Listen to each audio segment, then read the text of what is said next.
What happens when the world's most dominant desktop operating system loses ground to a free alternative? In the United States alone, Linux just crossed 5% market share for the first time in history. That might sound small, but here's what makes it terrifying for Microsoft. It took Linux 2 decades to reach 1%, another decade to hit 2%, then just 2.2 years to jump from 2 to 3%, and only 7 months to leap from 3 to 4%. The acceleration is exponential, and it's happening right now, driven by a single deadline that Microsoft itself created, October 14, 2025, the day Windows 10 support officially ended. Globally, Linux now holds between 3.7 and 4.5% of the desktop market depending on measurement methods.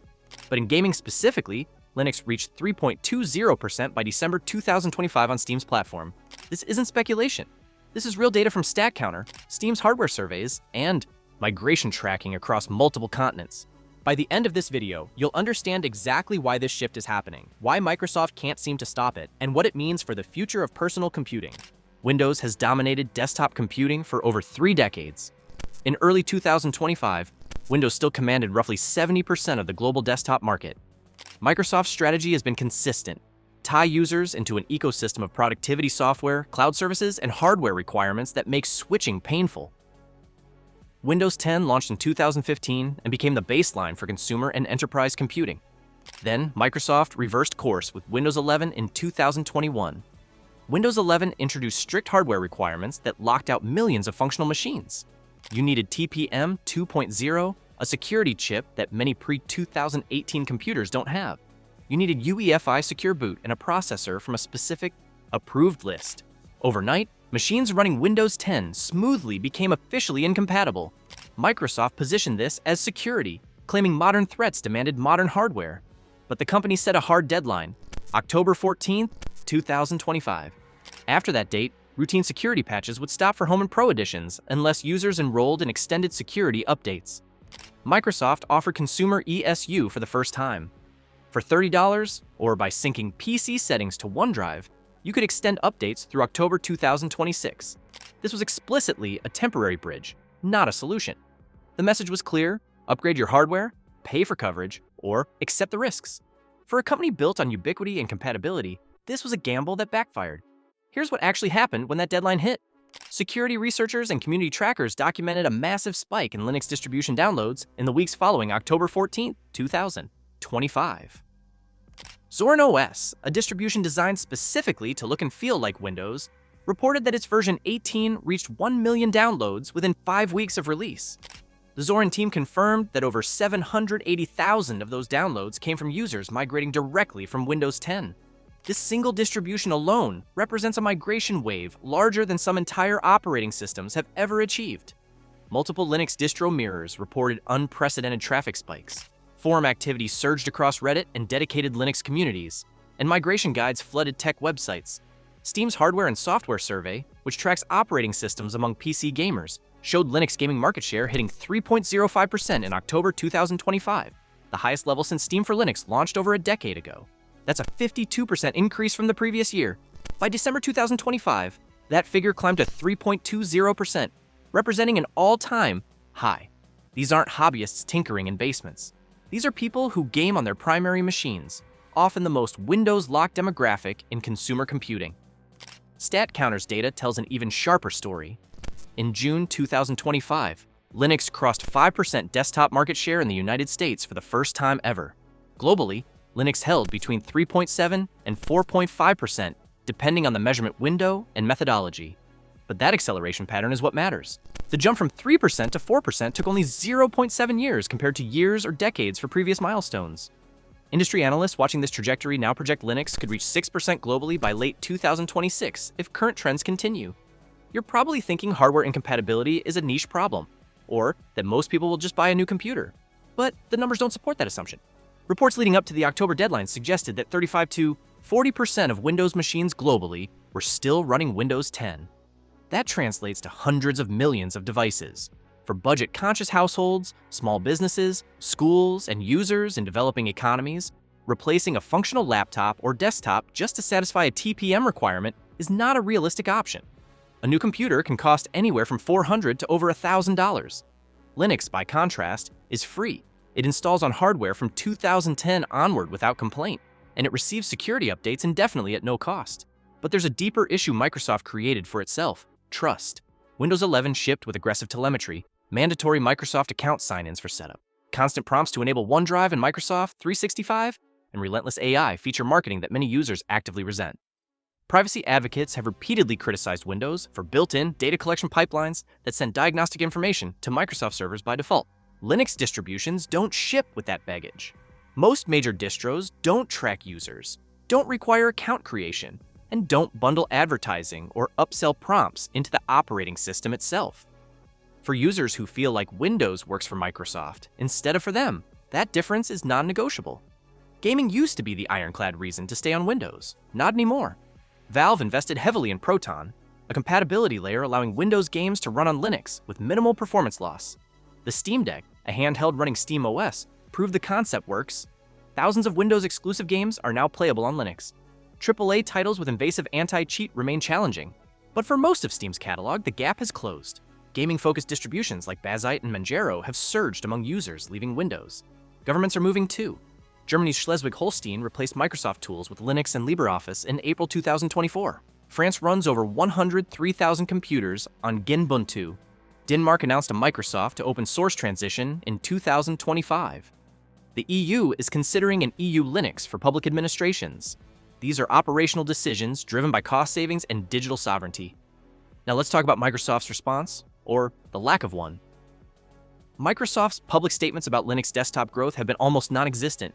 The company's fiscal 2025 annual report emphasized cloud revenue, AI integration, and enterprise solutions. Windows revenue was mentioned in passing. Microsoft's strategic focus has shifted toward Azure, Microsoft 365 subscriptions, and AI services where margins are higher. Desktop market share appears to be a legacy metric that no longer drives strategy, but Windows is still the foundation. Everything else is built on. Microsoft 365, Teams, and Azure rely on the assumption that business users start their day on Windows PCs. If that foundation erodes, the ecosystem becomes vulnerable. When developers use Linux as their primary workstation, when gamers discover they don't need Windows, when schools standardize on open source, Microsoft loses the pipeline of users who would upgrade to paid services. Microsoft has tried to hedge its bets by embracing open source in selective ways, and the company became one of the largest public cloud contributors to the Cloud Native Computing Foundation. Microsoft partnered with Red Hat to run enterprise Linux workloads on Azure. The company even released its own Linux distribution for IoT and edge computing. But these moves are aimed at cloud and enterprise infrastructure, not desktop users. There's no evidence that Microsoft is preparing a competitive response to the Linux desktop threat at the consumer level. The company continues to push Windows 11's AI features, Copilot integration, and hardware requirements that alienate existing users rather than winning them back. Third-party analysts have been blunt about the implications. Jason Sirocco, senior fellow at Sectigo, told Linux Insider that with coordinated effort, the path to double-digit desktop share for Linux becomes realistic, maybe within a decade.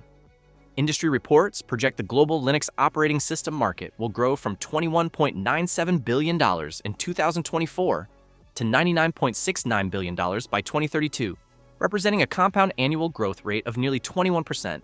That growth isn't just servers and embedded systems anymore. Desktop adoption is accelerating faster than any previous period in Linux history. Let me give you 3 realistic scenarios to understand the human impact.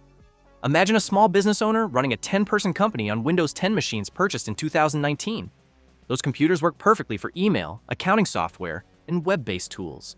Microsoft's deadline forces a choice: spend $8,000 to $10,000 on new hardware to run Windows 11, pay yearly for extended security with no future guarantee, or migrate to Linux Mint and keep using the same machines for another 5 years at zero cost. The third option saves money, extends hardware life, and gives full control without vendor pressure. That's the calculation thousands of small businesses made in late 2025. Consider a college student who games, codes, and streams on a 2020 desktop. The machine has an AMD graphics card with excellent Linux driver support, an older Intel CPU that Windows 11 won't accept, and 16 gigabytes of RAM. Upgrading to Windows 11 means replacing the motherboard and processor for compatibility, costing at least $300. Installing Pop! OS or Nobara Linux costs nothing, maintains gaming performance through Proton, and provides access to professional development tools without licensing fees. The laptop becomes more valuable, not obsolete, for a generation that grew up troubleshooting tech and values ownership over convenience. Linux is increasingly the logical choice. Think about a journalist working in a region with limited press freedom. Their laptop contains confidential source communications, unpublished notes, and encrypted documents. Windows 11's telemetry and cloud integration, even when disabled, create exposure points that could be exploited by state actors or legal seizure. A hardened Linux distribution with full disk encryption, no mandatory cloud sync, and auditable code provides security that Windows fundamentally cannot match. This isn't paranoia. This is operational security for people whose physical safety depends on information control. The difference between a proprietary system with hidden processes and an open source system where every line of code can be inspected matters when your freedom is at stake. These scenarios share a common thread. The users involved are not ideological purists or Linux evangelists. They're pragmatic people making cost-benefit decisions in a market where Microsoft's policies have made Windows less attractive than the free alternative. And once they make the switch, many don't come back. Community surveys from Linux Mint, Zorin OS, and Ubuntu show retention rates above 70% for users who fully migrate. The friction of switching back to Windows, paying for licenses, and re-accepting vendor control outweighs any convenience Windows might still offer. So what can you actually do if you're in this situation? If you're running Windows 10 on a machine that can't upgrade to Windows 11, start by backing up your data to an external drive. This is non-negotiable. Download a Linux distribution designed for Windows migrants. Zorin OS, Linux Mint, and Ubuntu are the most beginner-friendly options. Create a bootable USB drive using a tool like Rufus or Balena Etcher. You can test the operating system without installing it by booting from the USB and running the live environment. This lets you check hardware compatibility, test your workflow, and get comfortable with the interface before committing. If you decide to install, most modern Linux installers can dual boot alongside Windows, keeping both operating systems available until you're ready to fully transition. You'll find that most Windows software has Linux equivalents: LibreOffice for Microsoft Office, GIMP for Photoshop, Kdenlive for video editing. For software that absolutely requires Windows, tools like Wine or virtualization software like VirtualBox can run Windows applications inside Linux. The learning curve exists, but it's smaller than it used to be. Millions of users made this jump in 2025, and the community resources to help you are extensive. If privacy is your concern, disable telemetry during installation and review app permissions after setup. Go to Settings, then Privacy, and turn off any data collection options you're uncomfortable with. Linux distributions default to much less invasive data practices than Windows, but it's still worth auditing. For advanced users, you can check which services are running at startup and disable anything unnecessary. This level of control is built into the system, not hidden behind registry edits or group policy hacks. Your operating system doesn't just work for you anymore. It works for the company that made it, tracking your behavior, pushing subscriptions, and deciding when your hardware is obsolete. Linux is eating into Windows user base because Microsoft handed it the opportunity. The October 2025 deadline was supposed to force upgrades. Instead, it forced a reckoning. Millions of users looked at the cost, the control, and the respect they were getting from Microsoft, and they chose to walk away.